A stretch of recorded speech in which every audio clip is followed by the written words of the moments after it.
열왕기하 3장 13절에서 27절까지 열왕기하 3장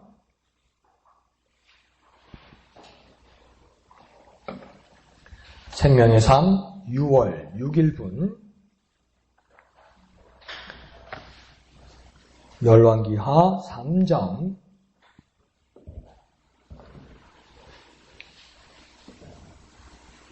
13절에서 27절까지 다같이 한 음성으로 읽겠습니다. 시작. 엘리사가 이스라엘 왕에게 이르되 내가 당신과 무슨 상관이 있나이까? 당신의 부친의 선지자들과 당신의 모친의 선지자들에게로 가소서 하니 이스라엘 왕이 그에게 이르되 그렇지 아니하니이다. 여호와께서 이 세 왕을 불러 모아 모압의 손에 넘기려 하시나이다 하니라. 엘리사가 이르되 내가 섬기는 만군의 여호와께서 살아계심을 두고 맹세하노니 내가 만일 유다의 왕 여호사밧의 얼굴을 봄이 아니면 그 앞에서 당신을 향하지도 아니하고 보지도 아니하였으리이다. 이제 내게로 검은고 탈 자를 불러오소서 하니라. 검은고 타는 자가 검은고를 탈 때에 여호와의 손이 엘리사 위에 있더니 그가 이르되 여호와의 말씀이 이 골짜기에 개천을 많이 팔아 하셨나이다.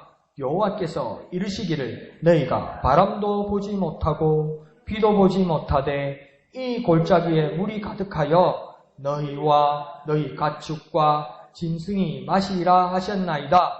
이것은 여호와께서 보시기에 작은 일이라. 여호와께서 모압 사람도 당신의 손에 넘기시리니 당신들이 모든 견고한 성읍과 모든 아름다운 성읍을 치고 모든 좋은 나무를 베고 모든 샘을 메우고 돌로 모든 좋은 밭을 헐리다 하더니 아침이 되어 소재 드릴 때에 물이 에돔 쪽에서부터 흘러와 그 땅에 가득하였더라. 모압의 모든 사람은 왕들이 올라와서 자기를 치려 한다 함을 듣고 갑옷 입을 만한 자로부터 그 이상이 다 모여 그 경계에 서 있더라. 아침에 모압 사람이 일찍이 일어나서 해가 물에 비침으로 맞은편 물이 붉어 피와 같음을 보고 이르되 이는 피라. 틀림없이 저 왕들이 싸워 서로 죽인 것이로다. 모압 사람들아 이제 노력하러 가자 하고 이스라엘 진에 이르니 이스라엘 사람이 일어나 모압 사람을 쳐서 그들 앞에서 도망하게 하고 그 지경에 들어가며 모압 사람을 치고 그 성읍들을 쳐서 헐고 각기 돌을 던져 모든 좋은 밭에 가득하게 하고 모든 샘을 메우고 모든 좋은 나무를 베고 길하레셋의 돌들은 남기고 물매꾼이 두루 다니며 치니라. 모압 왕이 전세가 극렬하여 당하기 어려움을 보고 칼찬 군사 700명을 거느리고 돌파하여 지나서 에돔 왕에게로 가고자 하되 가지 못하고 이에 자기 왕위를 이어 왕이 될 맏아들을 데려와 성 위에서 번제를 드린지라. 이스라엘에게 크게 경노함이 임하매 그들이 떠나 각기 고국으로 돌아갔더라. 아멘. 오늘의 새벽의 말씀과 계속 연결되는 말씀입니다. 모압이 그 이스라엘의 식민지였던 나라였습니다. 그런데 이제 모압이 이제 독립을 선언하게 되자 북이스라엘 여호람 왕이 이제 모압을 치려고 다시 이제 이 속국으로 만들려고 전쟁을 하러 가게 됩니다. 그때 이제 그 동맹을 결성하게 되는데 북이스라엘과 남유다와 그다음 에돔 이 세 나라가 이제 연맹을 맺어서 전쟁을 하러 가게 됩니다. 그래서 북이스라엘의 왕 이름은 여호람이 되는 것이고 남유다의 왕 이름은 이제 여호사밧입니다. 그런데 이제 전쟁을 하러 가다가 길을 가다가 에돔 땅으로 해서 둘러서 갔는데 그게 너무 시간이 많이 걸려서 7일 동안 걸으면서 물이 다 떨어지게 되는 거죠. 그러자 이제 죽게 되었다고 생각할 때 같이 동맹을 해왔던 유다왕 여호사밧이 어떻게 합니까? 선지자를 찾게 됩니다. 그래서 그 선지자를 추천받게 되는데 그 추천받는 선지자가 누구입니까? 엘리사입니다. 그래서 엘리사를 만나러 갔더라가 오늘 새벽까지의 내용입니다. 그래서 이제 엘리사를 만나서 지금 이제 대화하는 내용이 나온 겁니다. 그러자 엘리사가 13절을 보면 엘리사가 먼저 이스라엘 왕 요람에게 말합니다. 그러니까 사실은 지금 전쟁은 어디 있냐면 북이스라엘과 모압과의 전쟁인데 남유다와 에돔이 지금 동맹을 한 것뿐이에요. 그러니까 지금 전쟁에 지금 진짜 리더가 되어야 되는 사람은 북이스라엘 여호람입니다. 그래 이 여호람에게 엘리사가 이야기합니다. 뭐라고 이야기합니까? 단도직입적으로 엘리사가 이렇게 말합니다. 당신의 부모님 선지자에게 가서 물어라. 나는 당신하고 상관없다. 이렇게 이야기하는 겁니다. 그러니까 당신의 부모님이 누구겠습니까? 여호람의 부모님이 누구입니까? 아합과 이세벨입니다. 그러니까 당신의 부모님의 선지자들에게 가서 물으라면 아합의 선지자가 누구, 이스벨의 선지자가 누구를 지금 말하는 거겠습니까? 바알의 선지자, 아세라의 선지자에게 가서 물어라 이렇게 말하는 겁니다. 그러니까 이 내용을 보면요, 북이스라엘이 아직도 정신을 못 차리고 아직도 그 옛날의 그 습관을 완전히 끊어버리지 못한 겁니다. 이게 지금 몇 번이나 일어나는 날입니까? 갈멜산에서 엘리야가 불을 받아서 그다음 바알과 아세라 선지자들을 다 죽이고 그 싸워서 진짜 살아계신 하나님이라는 걸 알게 되고 또 3년 6개월 동안 비가 내리지 않았는데 비가 내리고 그래서 이 모든 백성들이 살게 되었고 진짜 이스라엘 하나님이 진짜 하나님이고 바알과 아세라가 가짜라는 걸 다 알게 되는데 여전히 바알의 선지자들이 아직 남아있다는 겁니다. 바알의 신앙들이 남아있다는 거예요.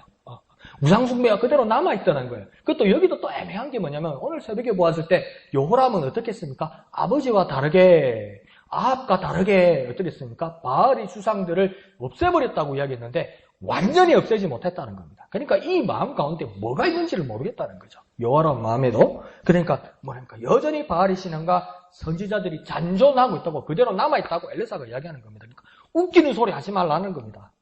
나한테 지금 겸손한 척 하지 말고 하나님 앞에 나서 예배하는 척 하지 말고 하나님 앞에 나서 기도하는 척 하지 말라는 겁니다. 지금 엘리사는요. 흔히 보인다는 거죠. 거짓말 하지 말라는 거예요. 엘리사는 지금. 그렇게 말을 하는 겁니다. 그러자 여호람이 변명합니다. 그 변명이 참 엘리사의 말에 여호람의 변명이 참 구차합니다. 뭐라고 해야 합니까? 여호와께서 이스라엘과 유다와 에돔의 연합군을 모압 왕에게 패하게 하려고 한다. 이렇게 이야기합니다. 누가 했다고 그럽니까? 여호람이 여전히 하나님이 그랬다고 그래요. 하나님이 날 죽이려고 그런다고 그래요.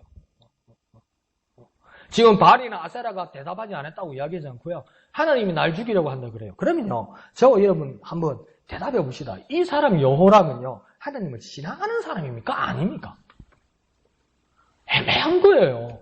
여호람은 진짜 하나님을 신앙하는 사람입니까? 아닙니까? 근데 하나님은 왜 들먹이는 겁니까? 하나님은 왜 들먹이는 겁니까? 애매해요. 그래서 막 다그치고 물으면요, 하나님을 안다고 말하고요. 하나님을 좀 안다고 이야기하고 옛날에는 하나님을 신앙했다고 말할 수도 있을 것 같아요. 그런데요, 그러면 좀 한 번 더 양보해서 한번 생각해 봅시다. 여호람은 하나님을 신앙하고 안 신앙하고를 떠나서 여호람은 하나님을 아는 자입니까? 모르는 자입니까? 최소한요. 알고는 있는 자 같죠. 근데 잘못 알고 있는 것 같고 더 엄밀히 말하면 여호람은 하나님을 신앙하지 않는 것 같죠. 그러면요, 가장 중요한 게 나오는 겁니다. 하나님을 아는 것만으로는 안 된다는 겁니다. 하나님을 신뢰해야만 한다는 겁니다. 여호사밧처럼요, 하나님을 신뢰하는 자가 되어야 된다는 겁니다. 여호람처럼 하나님을 아는 정도 가지고는 아무런 도움이 안 됩니다. 내가 알고 있는 하나님 가지고는 아무런 도움이 안 됩니다.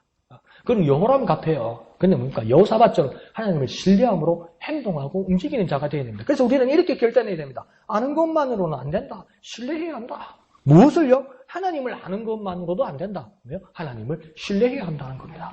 그러면 다 같이 한번 해볼까요? 하나님을 아는 것만으로 안 된다. 하나님을 신뢰하자. 아는 것만으로 안 된다. 하나님을 신뢰하자. 결코 여러분 이것을 평생을 잊어서는 안 될 겁니다. 아는 것만 가지고 안 됩니다. 아는 것만 가지고 신뢰해야 됩니다. 그건요. 그래서 야고보서에서 뭐라고 합니까?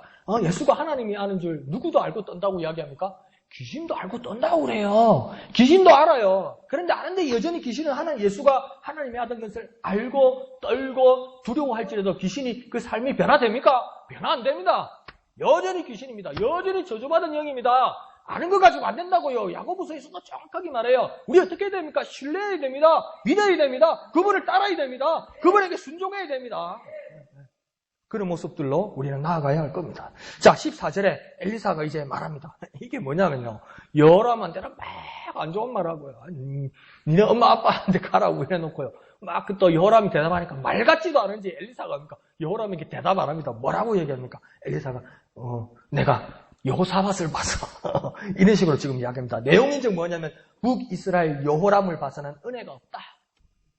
그러나 유다 왕 여호사밧을 봐서 하나님의 은혜를 전해주겠다. 이렇게 이야기하는 겁니다. 그러니까 그 많은 무리들 중에 여호사밧 왕, 유다 왕 여호사밧 딱 한 사람을 봐서 하나님의 은혜를 내가 그대들에게 끼쳐주겠다. 이렇게 이야기합니다. 그러니까 우리 이웃이나 우리 공동체에 어떤 어려움이 있을 때 그 난국을, 그 어려움을 극복할 수 있는 유일한 방법 하나는 무엇입니까? 단 한 사람이라도 하나님을 향한 신실한 사람이 있으면요. 그 공동체는 살아납니다. 그 이웃은 살아나고요. 내 가정들도 살아날 수 있습니다. 그 사람이 도대체 누구냐는 겁니다. 그 이육사가 일제시대 때 그 시인 중에 정시인이라고 하죠. 이육사가 그 광야에서 맨 끝에 뭐라 합니까? 먹는 날 백마 타고 오는 초인이 있어 목나 울게 하리라 이렇게 이야기하잖아요. 백마 타고 오는 초인 그러니까 뭡니까? 저먼 곳에서 큰 말을 타고 멋진 말을 타고 이 민족 조선 대한민국을 다시 구원하고 다시 회복시키고 강복시킬 그 위대한 영웅이 나타날 거라고 시를 꼭 써서 기다리고 있잖아요. 그러니까 우리도 그러면 우리도 우리 공동체 가운데 우리 가정 가운데 우리 지역사회 가운데 이 어려움 가운데 정말 백마 타고 오는 초인 여호사밧 같은 초인 하나님을 따르는 신실한 사람 그 사람을 기다려야 되겠다. 그것도 좋은데요. 저와 여러분에게 오늘 적용하고 저와 여러분이 오늘 도전받아야 될 거 뭐냐면요. 내가 그렇게 변화되어야 돼요.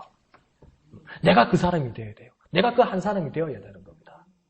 그러니까 우리가 이렇게 기도할 수 있습니다. 내가 그 사람 되기를 원합니다. 주님, 내가 그 신실한 사람 되기를 원합니다. 내가 단 한 사람일지라도 내가 그 신실한 사람 되기를 원합니다. 그렇게 주님 앞에 고백하고 우리 삶이 변화되어 나가야만 합니다. 그러면 내가 하나님 앞에 신실하게 서 있으면요. 영향을 미치게 되는 겁니다. 한번 해볼까요? 내가 그 신실한 사람 되기를 원합니다. 내가 그 신실한 사람 되기를 원합니다. 내가 바로 앞에 서서 내가 주님 앞에 바로 서서 우리 공동체와 우리 모든 지역들을 변화시키는 저와 여러분 되시기를 부탁드립니다. 자, 15절은 진기한 표현이 나옵니다. 좀 재밌는 표현이 나옵니다. 엘리사가 어떻게 합니까? 그러면 있어봐. 내가 하나님 앞에 기도할게. 내가 하나님께 받은 말씀이 있어. 이러면서 그렇게 말을 전해주는 것이 아니라 뭐라고 하니까 사람을 찾습니다. 어떤 사람을 찾습니까? 악사를 찾습니다. 어떤 악사를 찾습니까? 음악을 연주하는 사람을 찾습니다. 어떤 음악을 연주하는 사람을 찾습니까? 검은 옷 하는 사람을 찾습니다. 그래, 목사님, 이게 옛날에 우리 고구려 때 있던 왕사나 우룩을 이야기하는 그 검은고입니까?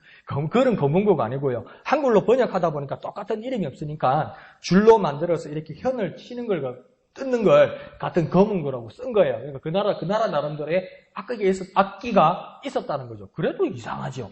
하나님의 선지자가 왜 딴 따라를 부를까?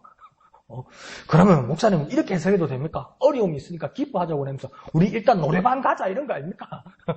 뭐 그렇게 생각할 수 있는데 그런 것은 아닌 것 같습니다. 검은고가 연주되는 동안 어떤 현상이 지금 15절에 일어났다고 이야기하냐면 여호와의 손이 엘리사에게 임했다고 이야기합니다. 그러니까 우리 시체말로 뭐가 딱 들어맞았다는 겁니다. 검은고를 연주했는데 여호와의 손이 엘리사에게 임했다는 말은 어떤 말이냐면 여호와의 손은 성경의 여러 부분에서 하나님의 능력, 하나님의 영감, 성령의 충만함을 나타낼 때 그 여호와의 손이라고 표현하는 거거든요. 그러니까 검은고가 연주되는 동안 엘리야에게 하나님의 능력, 하나님의 함께하심이 임했다는 거 아닙니까? 제가 중간에 재밌는 이야기를 하면 제 옛날에 사역하던 교회에서 내가 은혜를 끼친 것 같지는 않아.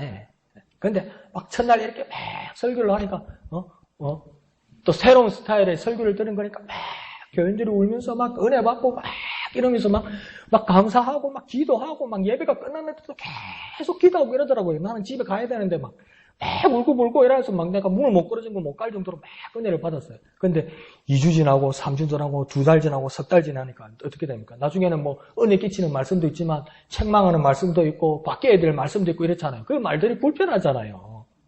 그러니까 어떤 성도가 와서 전화를 해요. 강 목사님. 강 목사님 처음에 주님 앞에 초심을 가졌을 때는 자기가 봤다는 거예요. 강 목사님 등 뒤에 주님의 손이 이렇게 탁 받치고 있더라는 거예요. 그런데 어느 날 요즘에 보면 강 목사님 그 주위에 주님의 손이 안 보이더라는 거예요. 그 말이 무슨 뜻입니까? 자기 마음에 안 들더라는 이야기거든요, 그게. 자기 마음에 들면 이상한 게 보이고, 자기 마음에 안 들면 주님의 손이 사라지고, 그게 주님의 손이 아니고 그 자기 마음의 손이에요, 이게. 그리고 그게 내 뒤에 주님의 손이 있을 때 어떻게 봐요? 이 뒤에 있는 자기가 어떻게 보여요, 여기서?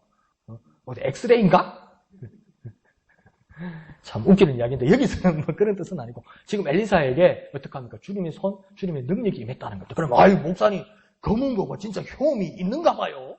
뭐 그럴 수도 있습니다. 그런데 왜 이런 말들을 하냐면 고대 근동에 이스라엘을 중심으로 한 여러 나라에서 어떤 그 자기 신들에게 어떤 예배를 하거나 제사를 드릴 때 어떤 악기들을 많이 준비를 했다고 합니다. 우리나라도 뭐 어떤 종교에 보면 다 악기들을 가지고 막 하잖아요. 다른 종교에서도 그죠? 교회는 악기가 없으면 큰일 나잖아요. 하나님 앞에 찬양 드릴 때. 근데 고대 근동에서는 이 모든 사람들이 어떻게 믿고 있냐면 이 거문거라는 것이 연주될 때 영혼의 기도 그리고 정숙, 영혼의 상승을 준다고 믿었다고 이야기합니다. 그러니까 거문구가 연주되는 동안 영혼이 상승되고 정숙하고 어떤 만남이 이루어지는 어떤 그런 악기라고 믿었다고 이야기하는 거예요. 그러면 아이고 목사님 그럼 엘리사가 대나무 잡고 막 여러 흔드는 거하고 똑같은 겁니까? 그건 그렇게 해석하면 안 되고요. 그렇게 질문할 수도 있지만 우리가 쉽게 한번 접근해 봅시다. 엘리사가요, 지금 거문고를 연주하겠다고요. 그런데 오늘 보면 13절에 보면 요람은 뭐라고 이야기하냐면 여호와 똑같이 하나님을 들먹이면서 여호와 하나님이 날 죽이려 한다 그렇게 이야기했어요. 근데 14절에 엘리사가 말을 시작하면서 또 누구를 들먹입니까? 여호와 하나님을 살아계심을 말씀하면서 은혜를 이야기해요. 똑같이 여호와를 들먹이는데 똑같이 여호와를 말하는데 어떤 사람은 여호와 때문에 죽는다고 그러고 똑같이 여호와를 말하는데 어떤 사람은 여호와 때문에 은혜 받고 산다고 이야기하는 거예요. 그러니까 엘리사의 기분에는 저 여호람의 저 기분 나쁜 말, 여호람의 저 재수없는 말, 여호람의 저 저주스러운 말, 여호람의 저 네거티브하고 부정적인 말, 그걸 차단하는 뭐가 필요했다는 거예요. 그래서 뭘 합니까? 음악을 연주하게 한다는 겁니다. 그래서 저 나쁜 말, 저 저주스러운 말, 즉 축복되지 못한 말을 차단하는 유일한 방법이 지금은 뭐가 있다고 엘리사가 순간적으로 생각했냐면 연주하게 하는 거예요. 악기를 연주하게 하는 거예요. 그러면서 그 외부 세계와 나쁜 것과 차단하는 나쁜 소리와 차단하는 유일한 방법이 뭐냐면 음악이 흐르게 하는 거예요. 연주하게 하는 거예요. 음악이 흐르게 하면서 저 나쁜 소리와 차단하면서 엘리사는 뭘 하고 있는 겁니까? 하나님이 영의 목소리에 귀를 기울이게 하는 장치를 한 겁니다.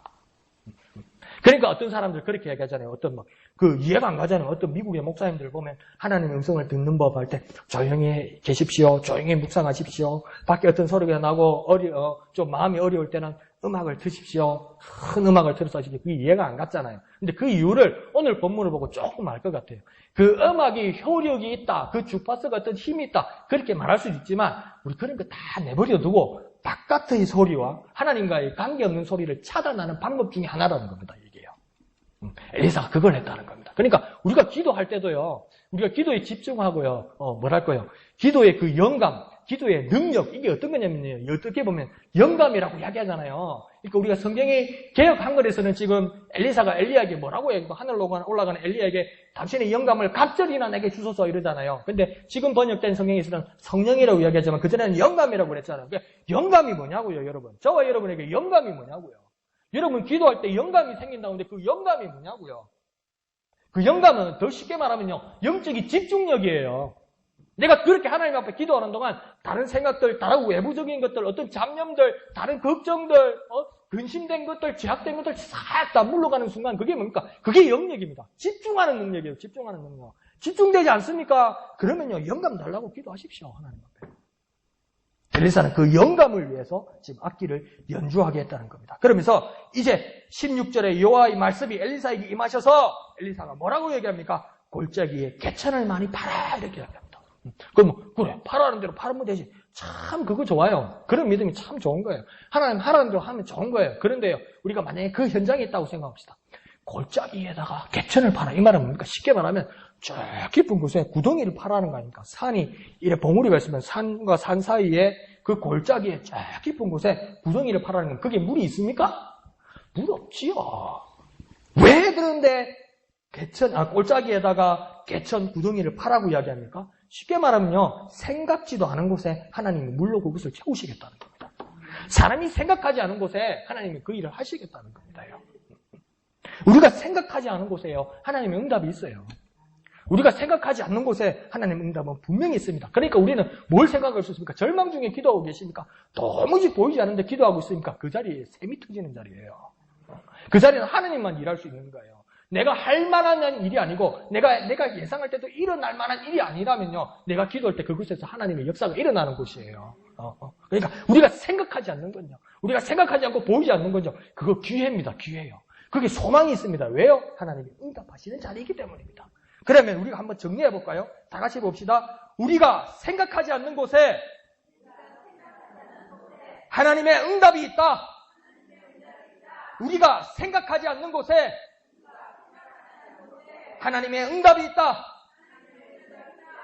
결코 잊지 마십시오. 결코 잊지 마십시오. 우리가 절망하고 이건 안 된다고 생각하는 곳에요, 하나님의 응답이 있어요. 자꾸 주위에서 안 된다, 안 된다, 안 된다 이럴 때요, 뭘 팍 막아내는 힘을 가지라고요. 뭐 음악을 들든지, 영적인 집중력을 가지든지, 그러면 그 자리에서 하나님의 응답이 생길 줄로 믿습니다. 자, 17절에 엘리사를 통한 여호와의 말씀이 계속 이어집니다. 그러면서 엘리사가 이제 어떻게 하나님의 뜻을 설명하고 있냐면, 너희들은 바람도 보지 못하고 비도 보지 못하지만 나 하나님은 이곳에 물로 채워서 너희와 너희 가축들이 마실 것이다. 그러니까 이건 뭡니까? 사람들이 보지 못하는 것을 하나님은 보고 계시다는 겁니다. 그래서 하나님입니다. 그래서 우리는 하나님을 의지하는 겁니다. 내가 보는 거 다 보고 내가 예상하는 거 다 되면 내가 하지. 그게 되지 않는데 하나님은 보시기 때문에 우리는 하나님을 의지하는 겁니다. 바꾸어서 말하면요, 하나님의 보시는 것을 사람은 보지 못할 때가 많아요. 그래서 우리 뭐합니까? 기도하고 그분을 의지하는 겁니다. 그 보시는 하나님 우리는 의지하는 거예요. 한번 또 이것도 한번 해볼까요? 보시는 하나님을 의지합니다. 보시는 하나님을 의지합니다. 그러니까 우리가 기도할 때는요, 보시는 하나님을 의지하는 거예요. 내가 보지 못하는 것을 보시는 하나님을 의지하는 거예요. 그렇게 기도하며 나아가는 담대한 저와 여러분 되시기를 부탁드립니다. 계속해서 이제 18절은 말씀하기를 물을 찾아주시는 이는 아주 작은 일이다, 이렇게 이야기합니다. 그러니까 물을 찾아주는 일 정도는, 이 정도는 작은 일이다. 목사가 그런 말 하면 안 되지만 이 정도는 껌이다. 이거 아무것도 아니다, 이거. 쉬운 일이다. 너희는 죽을 뻔했지. 너희 죽을 뻔했지. 막 죽는다고 막 하나님이 사람 잡네 자꾸 이랬지. 그거 껌이다. 엘리사. 그러니까 요람이 정말 싫은 거예요, 엘리사는 지금요. 아이고 막 싶은 거예요. 그러니까 물 때문에 죽는다 그러고 물 때문에 하나님 원망하고 막 여기까지 찾아왔지. 그거 아무것도 아니고 정말 작은 일이다. 그보다 더 큰 일을 하나님께서 너희에게 보이실 것인데 모압 사람을 너희들 손에 넘길 것이다. 이렇게 합니다. 뭡니까? 전쟁의 승리가 너희에게 있다. 너희가 전쟁에서 승리할 것이다. 그러니까 다시 거꾸로 말하면요, 전쟁의 승리를 위해서 하나님께서 그 표적으로 뭘 주신 겁니까? 물을 주시는 겁니다요. 그런데 우리는 대부분 기도하면 뭡니까? 하나님 이거 주세요. 하나님 이거 주세요. 하나님 이거 없으면 큰일 나요. 그런데 하나님이 정말 응답하셨어요. 그러면 우리는 이것만으로 기뻐하는 거예요. 근데 제가 전에도 말씀드렸지만 이것만으로 기뻐하면 안 되고 이것을 주신 하나님 앞에 영광 돌릴 수 있어야 되는데, 이거 주신 하나님 때문에 기뻐해야 되는데, 우리는요, 하나님 이거 주세요. 하나님 이거 필요해요. 이거 급해요. 그럼 하나님께서 우리 기도를 응답하는데 하나님께서 주신 것을 감사합니다. 이러고 받고 이것을 막 기뻐 이러고 있으면 하나님, 야 좋냐? 그래 내가 줬어. 아이 진짜리 가요. 이러고 있는 거예요. 이 거꾸로 된 거예요, 이게요.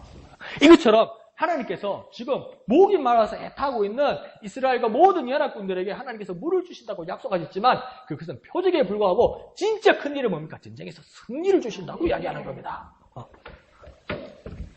자, 그런데 드디어 20절에서 약속하신 골짜기에 이제 물이 가득 차게 되는 것을 20절에서 보게 됩니다.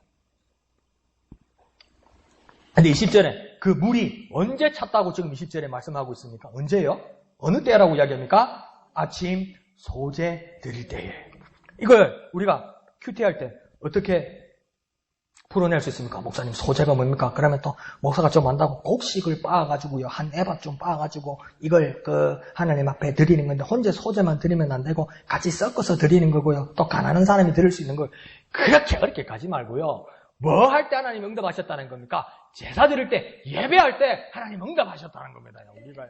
우리가 기도하고요. 하나님에 대한 주신다는 확신이 있고요. 하나님의 약속을 받아서 이제 응답이 임할 것 같으면요. 어느 자리에 있어야 되는 겁니까? 예배의 자리에 있어야 되는 거예요. 예배의 자리. 우리는 보통 어떻게 합니까? 하나님께 기도해서 물이 없어서 하나님 앞에 기도하면 뭡니까? 자, 꼴짜기에 개천을 팔아. 꼴짜기에 구덩이를 팔아. 그게 물이 있을 거다. 그럼 우리는 어디가 있겠습니까? 물 판 자리가 있어요. 땅 판 자리가 있어요. 물 이러면서요. 근데 지금 하나님은 언제 응답하셨습니까? 예배하는 자리에서 응답하셨어요. 우리가 하나님 앞에 기도하고요. 우리 현장에 부족하고 우리가 필요한 현장에 하나님 앞에 기도했을 때 그 자리에 있지 말고요. 하나님 앞에 예배드리고 하나님 앞에 경배드리고 하나님의 영광 돌리는 자리에 먼저 와 있어야 되는 거예요. 그럴 때 하나님 응답하시는 겁니다. 그러니까 우리가 자리도요 잘 잡아야 되고요. 우리가 방향도 잘 잡아야 되는 겁니다. 지금요. 보는 것도 잘 봐야 되고요. 자리도 잘 잡아야 되는 겁니다. 하나님께서 시체말로 하나님 돈 이러니까 은행 가서 기다리거나 동사무소 앞에서 기다리면 안 된다고요. 어떻게 해야 됩니까? 하나님 앞에 예배의 자리로 나와야 됩니다. 하나님 앞에 영광 돌리는 자리로 나와야 됩니다. 그때 하나님 응답하시면 이건 뭡니까? 내가 능력이 있거나 내가 너무나 불쌍해서 내가 재수가 좋아서 이게 얻어졌다는 그따위 소리 못 하게 된다고요. 하나님이 하셨다는 것을 인정하는 우리의 행위가 뭡니까? 이 응답에서 하나님이 하셨다는 걸 인정하는 행위가 뭡니까? 하나님 앞에 예배드리는 자리라고요. 그 예배의 자리에 나아가는 우리가 되어야 됩니다. 그러면 쉽게 한번 정리해 봅시다. 다 같이 봅시다. 기도했다면, 다 같이요. 기도했다면, 예배 자리로, 약속받았다면, 경배의 자리로, 한 번 더 할까요? 기도했다면, 예배의 자리로, 약속받았다면, 경배의 자리로, 아시겠죠? 자리 잘 잡으십시오. 자리 잘 잡으십시오. 이 자리 잘 잡으세요. 예배의 자리로, 경배의 자리로 나아가는 저와 여러분 되시기를 부탁드립니다. 자, 22절에 아침에 일찍 일어난 적국 모압 군사들이 일어납니다. 일어나서 딱 보니까 물이 없던 골짜기 지역에 물이 흐르는 것 같는 거예요. 뭐가 흐르는 것 같는 거예요. 근데 딱 보니까 무엇이 빨간 게 흐르는 거예요. 빨개지니까 이 사람들이 보니까 멀리서 보니까 야, 피다. 그러니까 왜 피가 흐를까? 그러니까 흐르는 게 이해가 안 가는 거예요. 골짜기에다가 그러니까 이게 우리가 상상 못하는요 하나님이 계획이 있는 겁니다. 골짜기에 개천을 구덩이를 파서 그게 하나님 물을 주신 거잖아요. 그러니까 모압 사람들도 이 지형을 하면서 저기가 물이 생길 수 없는 자리예요. 저기는 물이 생길 수 없는 자리예요. 그런데 뭐가 빨간 게 흐르는 거예요. 그러면 물이 없는 자리니까 빨간 게 흐르면 뭐라고 여겼습니까? 피지. 물은 아닌 거예요. 그럼 이게 어떤 피냐는 거예요. 그러면서 딱 상상의 나리를 펼치는 겁니다. 뭡니까? 저기가 적국이 북이스라엘, 남유다, 에돔 이 세 나라가 지금 합친 거 아니냐. 그 사이가 좋겠냐는 겁니다. 밤새 지네들끼리 싸웠다는 거예요. 의견 충돌이 있어서. 그러니까 막 찢고 먹고 치고 받고 싸워가지고 이게 얼마나 심하게 싸웠는지 그 피가 흘러서 이 개천으로 흐르고 있다고 뭘 한 겁니까? 착각한 겁니다.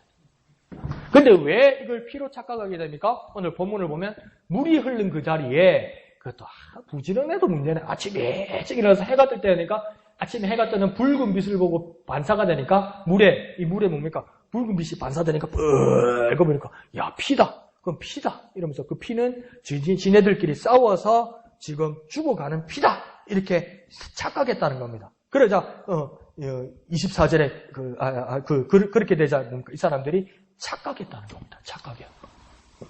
그러니까 우리의 합리성이 사람의 상상들이 착각일 때가 많습니다. 우리 인생을 살아오면서 우리 자신을 정직하게 이야기해봐도 어떡합니까? 착각일 때 많잖아요. 그리고 누구 이야기를 들어보면 일리가 있어요. 말이 일리가 있어요. 저 사람 왜 이래? 그러면 옆에 친구 와가지고 제가 저랬어 그러면 들으면 말이 일리가 있어요. 근데 직접 안 들어보니까 뭡니까? 이 사람이 상상해서 나름대로 합리적으로 논리적으로 말한 거지만 이야기가 결국은 뭐였습니까? 착각이더라고요. 착각이요. 아무리 논리적이고 아무리 합리적이고 아무리 일리가 있어도요. 사람 생각은 착각일 때가 많습니다. 우리가 아무리 하나님 뜻이라고 그래도 하나님 말씀 없이 내 마음에서 나오고 내 머리에서 나오는 건요. 착각일 때 많습니다. 많습니다. 근데 그리스도인들의 특이성, 그리스도인들의 장점, 그리스도의 장기가 뭡니까? 아무 일 없었던 척합니다. 그리고 옆에 사람도 뭡니까? 몰랐던 척 해주는 겁니다. 타고난 소질입니다. 그래서 사실은 뭡니까? 정직하게 말하면 착각입니다. 착각. 그러니까 우리가 어떻게 해야 되겠습니까? 착각하면 안 됩니다. 여기는요, 지금 모압이 심각한 착각을 해서 지금 죽게 생겼어요. 자, 우리가 이름 한번 다시 한번 해봅시다. 착각하지 말자. 착각하지 말자. 정말 착각하지 말고 하나님 말씀 앞에 바로 서는 저와 여러분 되시기를 부탁드립니다. 그래서 어떻게 됩니까? 야, 피다. 거의 다 죽었을 거다. 이제 잡으러 가자. 이러면서 모압 군사들이 쫙 가둬보는 겁니다. 저거 말짱한 거예요. 그러니까 어떻게 합니까? 도리어 역공을 당해서 모든 모압군들을 치게 됩니다. 자, 이래서 계속 전쟁을 하면서 모압 진영으로 연합군들이 계속 치면서 앞으로 나아가게 됩니다. 그래서 모압 진영까지 가게 됩니다. 근데 이제 쭉 내려가다 보면 27절에는 참 이해가 가지 않는 그 모습과 결과들이 나옵니다. 이 전세가 기울어 버린 모압 왕이 야, 이 더 이상 안 되겠다. 이렇게 생각하자 최후의 방법을 이 모압 왕이 썼는데 어떤 방법을 씁니까? 자기의 아들, 그것도 자기의 맏아들, 왕의 세자, 이 세자를 어떻게 합니까? 성 위에서, 사람들이 보는 저 성 위에서 어떻게 드렸다고 합니까? 번제로 드렸다고 합니다. 번제로 드렸다는 건 뭡니까? 태워 바쳤다는 겁니다. 태워 바치는데 어느 정도로 태워 바치냐면 번제는 각을 떠서요. 고기 하나하나, 그 사람은 고기나 말하면 모르겠다. 흔적 하나 없이 제가 될 때까지 완전히 태워버리는 겁니다. 그게 번제입니다. 지금 누굴 바쳤다는 겁니까? 자기의 맏아들을 번제로 태워버렸다는 겁니다. 다시 말하면 뭡니까? 인신제사 드렸다는 겁니다. 그것도 성위에서 자기 아군들과 적군들이 모두 보는 곳에서 저 위에다가 태워서 바쳤다는 겁니다. 그런데 그 상황을 보고 오늘 27절 끝에는 보면 어떡합니까? 이스라엘에게 크게 경노함이 임했다. 그래서 이스라엘 군사들이 모두 철수하게 됐다. 좀 이해가 갑니까? 좀 이해가 안 가지 않아요? 전쟁에서 지고 완전히 함락될 것 같으니까 모압의 왕이 자기의 맏아들을 사람들을 보는 데서 온전히 불을 태워서 죽이니까 그 경노함이, 그 분함이, 그 진노가 누구에게 임했다고요? 이스라엘 진영에 임해서 이스라엘 사람들이 퇴각했다, 철수했다. 그래서 전쟁이 끝났다. 지금 이렇게 이야기하고 있어요. 그러면 한번 봅시다. 이 전쟁을 어떻게 이해해야 됩니까? 그럼 이 전쟁은 누가 이긴 겁니까, 도대체요? 이 전쟁 누가 이긴 겁니까? 이게 애매한 거예요. 그래서 이 말씀을 가만히 보면요. 이 제사법은 이미 페니키아 나라, 그러니까 베니게에서 유행하던 인신 제사법입니다. 사람을 바치는 제사법들이 많았어요. 그러니까 모압에서는 그 모압에 섬기는 신이 어떤 신이냐면 그모스라는 신입니다. 그 그모스 신에게 사람의 피와 사람의 살을 바치면 신이 화를 누구드리고 기뻐한다는 그들의 믿음이 있었어요. 그 나라의 그모스 신은 사람의 피, 사람의 살을 바쳐서 태워 바치면 그 신이 기뻐하고 그 신이 은혜를 끼친다는 그런 믿음이 있었다고 이야기합니다. 자, 그러면 그것을 알고 이 말씀을 다시 보면 모압의 세자가 인신제사로 태워질 때 이 모압 사람들은 자신의 신 그모스에게 바친 겁니다. 왜 그모스에게 이 왕자를 바치게 됩니까?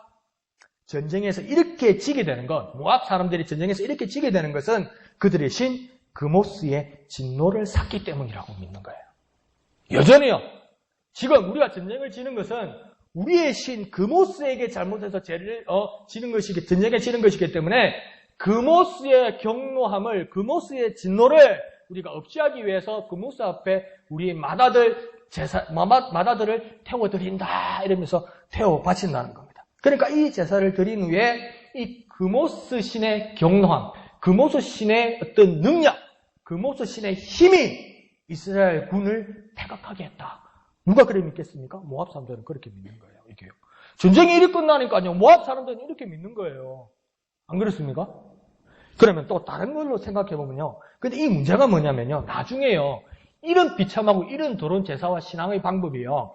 나중에 히스기야 왕 있죠. 히스기야 왕 아버지의 그 아하스와 히스기야 아들 므낫세가요. 이 그모스 신을 섬기는 방법으로 자기 아들들을 불 가운데 지나게 한다고 그러죠. 그게 인신제사입니다요. 장화 신고 군화 신고 불 위에 확 뛰어가는 그게 아니고요. 불 위를 지나가게 한다 할 때는 불로 태워서 지금 드린다는 겁니다요. 그모스 신을 섬깁니다. 나중에요.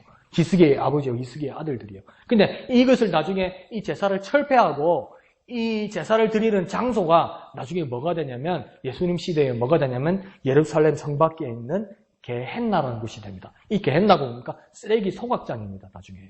이 쓰레기 소각장을 게헨나라고 부르게 됩니다. 이전에는 원래 무슨 자리입니까? 우상 섬기고 사람 태우고 바치던 자리예요. 이게 나중에 쓰레기장이 됩니다. 쓰레기 소각장이요. 그걸 게헨나라고 부르는데 그 게헨나라는 헬라어를 한국어로 바꾸면 뭐가 되는 겁니까? 그게 지옥입니다. 지옥. 그런 유래가 되는 거죠.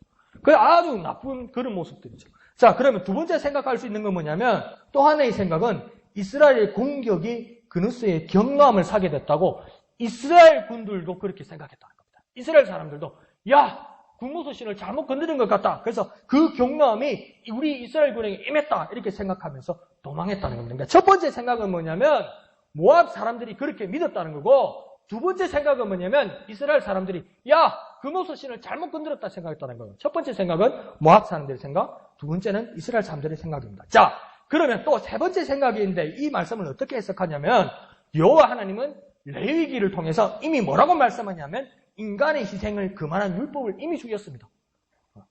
너희들은 사람을 제사로 바칠 수 없다고 하나님이 분명히 말씀하셨습니다. 그런데 이 모압의 군사들이 모압의 왕자를 쫙 사람들 보는 데서 불에 태워서 바치고 있다는 거예요. 그걸 보면서 이스라엘 사람들이 뭘 생각하는 겁니까? 하나님이 심정으로 분하게 여겼다는 겁니다. 하나님 심정으로 분하게 여겼다는 거예요. 어떻게 이따위 짓을 할 수 있냐는 겁니다. 그러면서 퇴각했다. 근데 어느 정도 일리는 있는데 기분이 나빠서 퇴각했다. 이게 무엇이 안 들어맞는 거예요, 이게요. 기분이 나빠서 퇴각했다. 이건 말이 안 되잖아요. 그런데 이스라엘군은 이렇게까지는 생각할 수 있어요. 금오소신을 믿지 않더라도 자기 나라의 적국의 자기 나라의 왕자가 지금 불에 타서 죽었잖아요. 그러면요 지금 눈에 보이는 게 없을 거라고요. 모압 군사들은요 이제요. 안 그렇습니까? 이제 죽기 살기로 달려들 거라고요. 그것을 예상해서 미리 철수한 것이 아닐까 이렇게 생각합니다. 자 무엇이 답 같습니까? 제가 세 가지를 말씀드렸는데 무엇이 답 같습니까? 저도 무엇이 답일지는 잘 알 수 없습니다. 보통은 세 번째 마지막이 답이라고 보통은 말씀하고 있습니다. 그런데 오늘 해석을 보면 이스라엘에게 크게 경노함이 임했다고 이야기해요. 그러니까 이 해석이 애매한 거죠. 그런데 자 중요한 건 그게 아니고요. 이 전쟁의 승리는 누구의 승리 같습니까? 애매합니다. 그러니까 다시 쉽게 말하면요. 전쟁은 미완의 전쟁입니다. 그 유다왕 여호사밧이 그 우유부단한 것처럼 하나님을 신뢰하는 위대한 왕 같으면서도 꼭 결정적일 때 실수하고 잘못된 왕 사람들을 따르는 것처럼 지금 이스라엘 군사들 전체도 뭔가 애매하게 뭔가 찝찝하게 뭔가 깔끔하지 않게 뭔가 이상하게 전쟁이 끝나버렸습니다. 이렇게 미완이 된 이유는 무엇입니까? 다 개인적이고 다 인간적인 판단입니다. 경노함이 임했다는 것은 어떤 방향이고 어떤 모습이든 분명히 성경의 말씀대로 경노함이 임한 것은 분명히 맞습니다. 그런데요, 이것들이 다 인간적인 판단이라는 겁니다. 왜 그렇습니까? 하나님은 18절에 이미 모압 사람을 이스라엘 연합군에게 넘겼다고 하나님 말씀하셨어요. 그게 가장 큰 일이고 그 증거로 하나님께서 뭘 보여주셨습니까? 골짜기에 물을 주셨어요.